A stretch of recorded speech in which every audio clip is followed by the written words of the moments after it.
Hey YouTube, there is 2 weeks left in the season, and I did a top Great League teams this morning, and I'm going to do the top Ultra League team right now. And one I can definitely talk to is going to be the first team, which you will see. I think it's either going to be Sunday or Monday, maybe Monday, because this weekend's pretty busy with the championship and Belton Community Day, so I don't think a lot of people are going to be watching videos. Is a team that I ran in Ultra League from 2500 to 2850. I played 20 sets with the team, and I went positive 17 of the 20 sets. And it got me 350 yellow in 4 days. And it set me up to hit Legend this season, and I hit Legend in Fossil Cup. But this team that I'm going to showcase did the heavy lifting. So let's just quickly look at the rankings. Unfortunately, the rankings has not changed. And much like I said in my Ultra League team this morning, much like I said in my Great League teams this morning, the Great League meta is very stale and kind of congregated around a few Pokemon. And unfortunately, the Ultra League is like that as well. You have your top Pokemon here: Registeel for Alligator, Giratina, Tapu, Poliwrath, Pidgeot, Empoleon, some legendaries in here: Cresselia, Cobalion, Virizion. Then again, you have some options down here like Gliscor. I've got on one team. Annihilate's one of the best meta. I don't know why that's so low, but yeah, for the most part, it's basically these like top 15, 20 Pokemon with a couple odd ones here and there. So you're going to see a lot of that. But let's start hot. Pidgeot, Registeel, Annihilate. But this was the team that I ran from 2500 to 2850 in 4 days with. Thought process behind the team. Pidgeot, in my opinion, is the best flying Pokemon in this meta. You can argue Talonflame, but I think it's Pidgeot. I think Pidgeot's spamminess to get to the Feather Dance and Brave Bird on the lead. And then it's whether you want to bait or not is up to you. It's sometimes not even a bait. If you're going to see my video, sometimes the smart attack is just to lower their attack ×2 with Feather Dance and then build 2 Brave Birds if you can.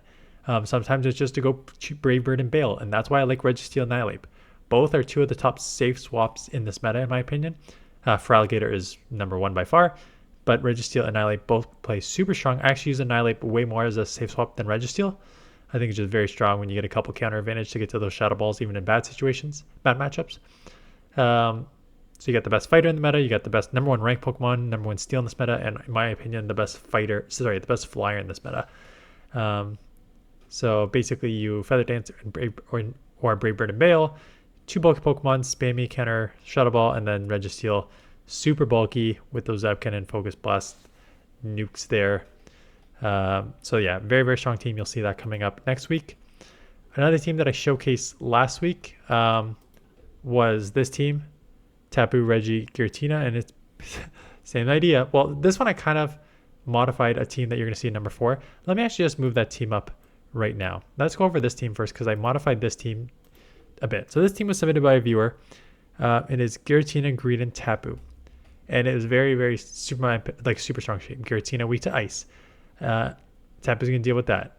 Greedent has a safe swap. Greedent's weak to fighting. You have 2 answers for that. So I think it just works very, very well. Very balanced team. Have a clear safe swap ingredient. I think Giratina has been like the #1 ranked. It's not the #1 ranked because Reggie is #1 ranked, but Giratina has been a top 5 Ultra League Pokemon since season 1. So the fact that it's still just so dominant, and not surprising, it's a legendary. It's got a nice stat product to go with it, and just so spammy with the claws and dragon claws and sneaks. And then Greedent's like a level 50 and very spammy with the body spam crunch. And then Tapu, Nature's Madness, has significantly increased its strength overall. So what I did is put that on one Pokemon, and instead of Greedent, right? You have Greedent in the mid game as a safe swap. I thought, why don't I just replace Greedent with Registeel? Because it has the same sort of idea. It's your main safe swap. You can, I think Registeel's, instead of having the spamminess, you have like the hard hittingness of Focus Blast Zap Cannon. So I think even you're gonna see bad matchups coming up on the Ultra League team. Like I got hit with like a Tapu Koko, which is a fairy electric, and I got hit with Galvantula, which is a bug electric, and it resists all these movesets. They still did 50% moves. Like Focus Blast and Zapkin are just such nukes that they still did, even resisted, 50% damage against those Pokemon. So very, very strong. And same thing, I had a Registeel go up against Giratina, and even resisted zap cannons. If you like lower their attack once or twice, that matchup is almost like a break even 50-50 shot. So Registeel is just so strong in this meta. So these are actually 3 of the top 4 Pokemon ranked. Feraligatr is the other one. You can replace Feraligatr for Tapu for Feraligatr, and I think it'd work probably better, honestly. So let's go into some other submissions that I received. This one is Frisian Double Electric. I think this one was submitted by a viewer, but it was taken from maybe Home Slice. Basically, Ampharos is your safe swap. I've gone over the fact that Ampharos is I think, very strong safe swap in general. This one's running Focus Blast as Shadow. I prefer Thunder Punch, but the Focus Blast will catch your opponent off guard. And then the Brutal Swing for like Giratina coverage. So yeah, it's a little tricky against like, I mean, Tapu will deal with Giratina, but with the Nature's Madness, but only having Brutal Swing and Nature Madness for Giratina is a little for me. Again, I think it was a Home Slice, so it was just kind of more spice, but I'm not even going to focus on this. The amount of Tapu Kokos, Iced Kokos I saw when I was running with that Ultra League team was insane. This Pokemon went from being nowhere to, I saw it like minimum once every two sets. Like 1 in every 10 teams it was on. I was just so surprised how often it was used. But I guess it makes sense, right? It's there's not a lot of electric in this meta. There's Ampharos is your best one. And probably at this point, Tapu Koko is number 2. And what makes it even stronger is having that fairy typing, hitting the dragons for super effective, resisting the fighters. And then again, there's so much water in this meta with Feraligatr and Poliwrath and stuff, being able just to hit super effective against them with Volt Switch Thunderbolts. It makes sense that it's such a strong Pokemon right now. This one is Cresselia, Typhlosion, Feraligatr. This one was focusing on 2 super spammy, hard-hitting Pokemon in Typhlosion and Feraligatr, Incinerate, Blast Burn, and Shadow Claw Hydro Cannon. Just an insane amount of damage you're getting there. And then if you're going to be that glassy, you better have a bulky Pokemon to absorb some damage, and that is with Cress.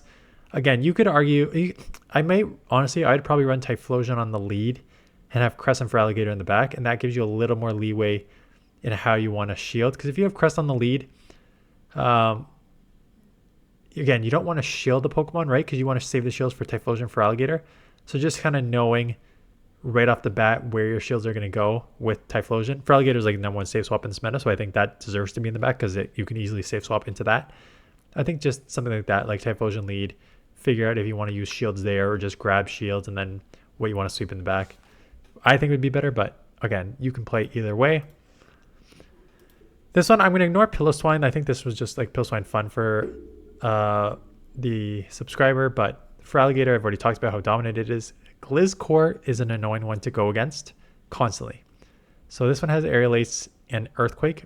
And what makes it annoying is you have, I mean, first of all, you got to get answers like Fighter and stuff.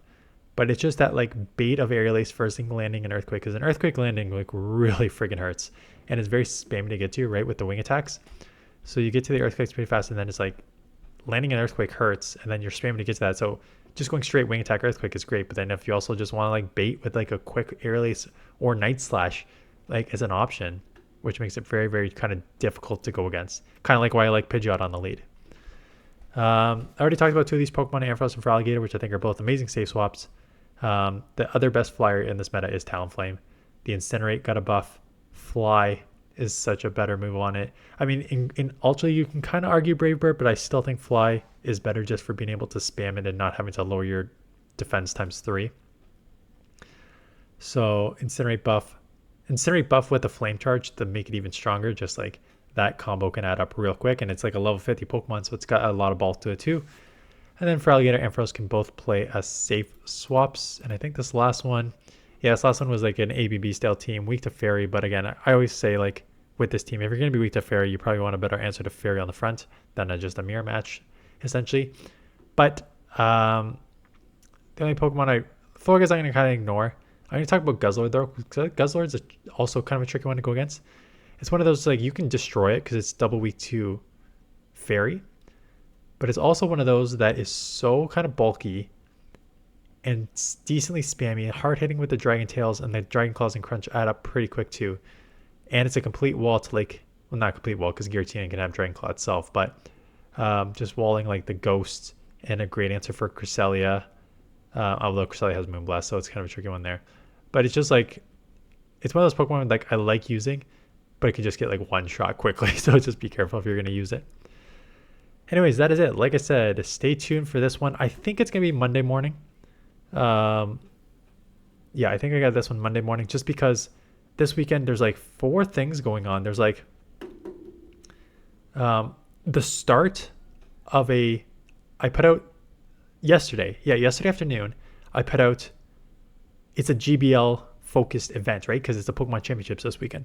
So if you want good GBL Pokemon, now's the time to grind. Like, go walk outside because there are so many good Pokemon, mostly for Great League, but there's so many valuable Pokemon. Like, go check out that video. I'll maybe link it. I'll probably link it maybe somewhere up top here 10 minutes in. Okay, I'll link it up top here. So you can go check that out because there's a bunch of great Pokemon in the wild right now.